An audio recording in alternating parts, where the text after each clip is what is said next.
전국 아파트 값이 25주째 연속 하락세가 이어지다가 8주 연속 상승세가 유지되고 있습니다. 이번 주에는 서울 지역, 수도권, 경기 지역 모두 상승세가 확대되었습니다. 서울 아파트 가격이 지난해 12월 첫째 주에 하락세로 접어든 지 18주 만에 다시 16주 연속 상승세가 확대되고 있습니다. 한편 신축 입주 물량 부족 등 이유로 좀처럼 꺾이지 않고 있는 서울 아파트 전세값은 이번 주에도 0.20% 오르며 55주 만에 7주 연속 상승폭이 확대 및 유지가 되고 있습니다. 지금 집값이 다시 들썩이고 있습니다. 16주 연속 상승세인 서울 아파트뿐이 아닙니다. 이른바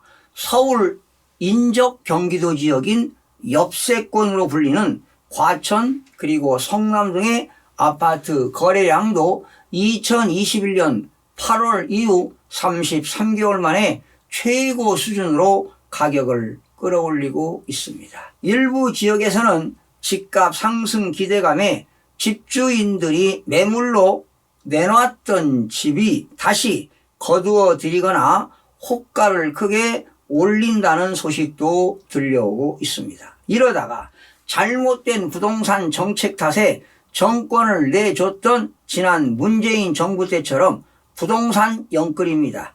영혼까지 끌어모아 투자, 즉 광풍의 우려마저 나오고 있습니다. 그러나 정부의 인식은 여전히 아니하기만 합니다. 박상우 국토교통부 장관은 어제 기자 간담회에서 부동산 시장은 약간의 지역적 쏠림 현상이 있지만 추세적 상승으로의 전환은 아니다며 과거처럼 몇 년간 집값이 급증하는 상황은 재현되지 않을 것이라고 했습니다. 이어지는 고금리를 그 근거로 대고 있습니다. 여러분도 아시다시피 한국은행의 기준금리는 지금 3.5%로 지난해 1월 이후 12차례 연속 기준금리를 동결시켰는데요. 기간으로 보게 되면 1년 6개월간의 역대 최장 동결이 되겠습니다. 물가 상승세가 둔화됐지만 가계부채와 집값, 환율 등을 고려해 통화 긴축 기조를 유지한 것으로 보입니다. 하지만 통화정책 방향 결정문에 기준금리 인하 시기 등을 검토해 나갈 것이라는 표현이 처음으로 등장하면서 통화정책 전환의 가능성을 열어두었다는 해석이 나옵니다. 그런데 미국 연방준비제도가 금리를 내릴 가능성이 커지긴 했지만 지금 우리나라는 미국과의 기준금리 격차가 사상 최대인 2%포인트로 떨어진 상황에서 한국이 미국보다 먼저 금리를 내릴 이유는 없는 것입니다. 원달러 환율은 지난 4월에 1,400원대까지 뛴 데 이어 최근에도 1,380원대 안팎에서 움직이고 있습니다. 달러 초강세 상황에서 금리 인하를 서둘렀다가는 원화가치 하락으로 환율이 오르며 물가가 다시 들썩일 수도 있습니다. 자, 주택가격 동향을 살펴보겠습니다. 한국부동산원이 2024년 7월 2주 7월 8일 기준이 되겠는데요. 매매가격은 0.04%가 상승하고 전세가격은 0.05% 상승을 기록했습니다. 전국적으로 0.04% 올랐는데요.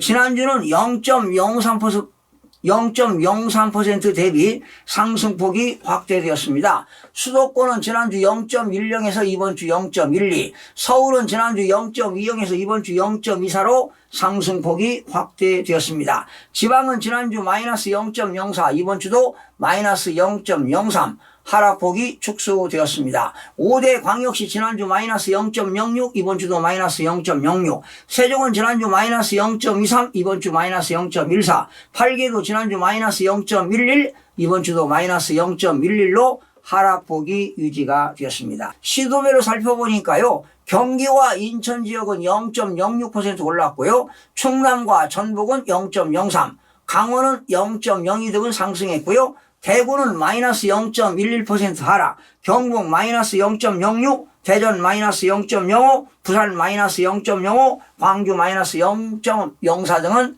하락이 되었습니다. 서울은 지난주 0.20에서 이번 주 0.24로 상승폭이 확대되었는데요. 정주 여건이 양호한 선호단지 위주로 매수 문의가 지속되고 있고요. 매도 희망 가격이 높아지면서 상승 거래가 발생하고 있으며 가격 상승 기대 심리가 인근 단지에도 확대되는 등 상승폭이 확대되고 있습니다.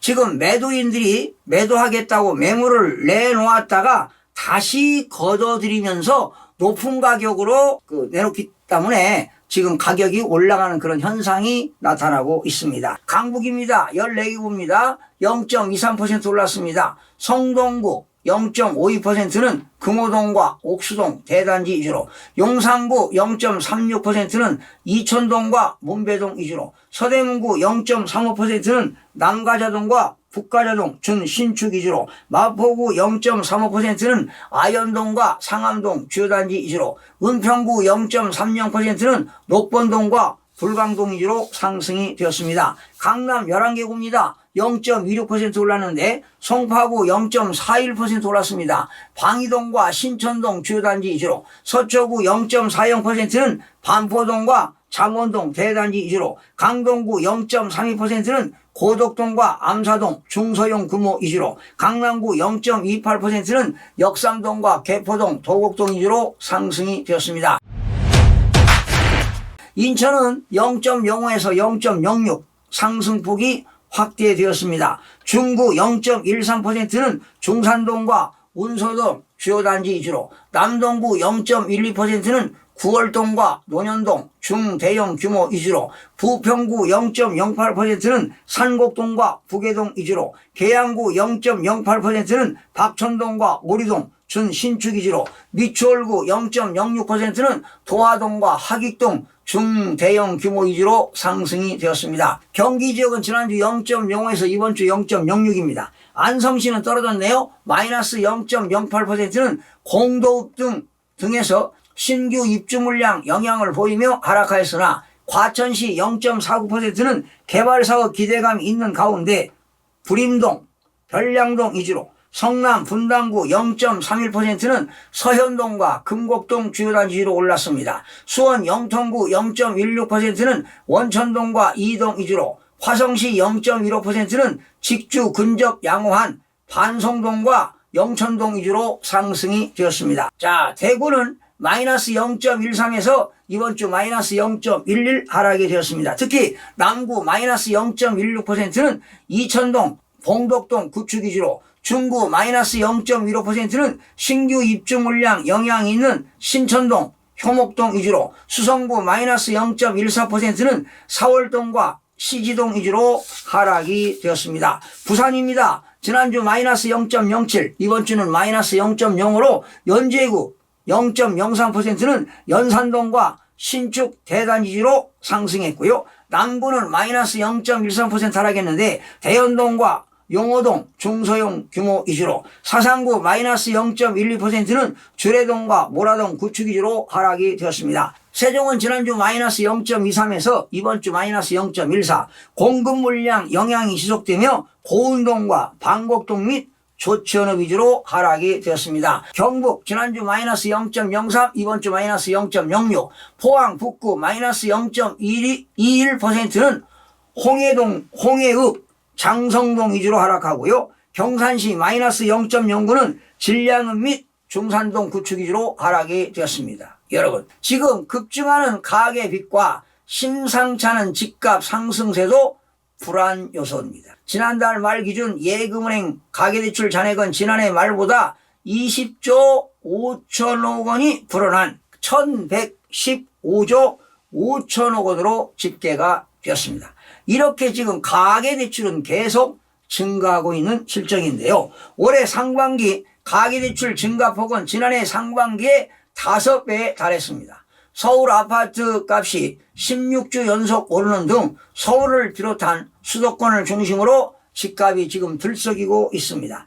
이런 상황에서 한국은행이 시장의 금리 인하 신호를 잘못 준다면 가계부채 급증은 물론 집값 상승을 부채질할 위험성이 높아 보입니다. 시청해주신 여러분 고맙습니다. 마음이 드셨다면 구독, 좋아요 꼭 부탁드리겠습니다. 고맙습니다.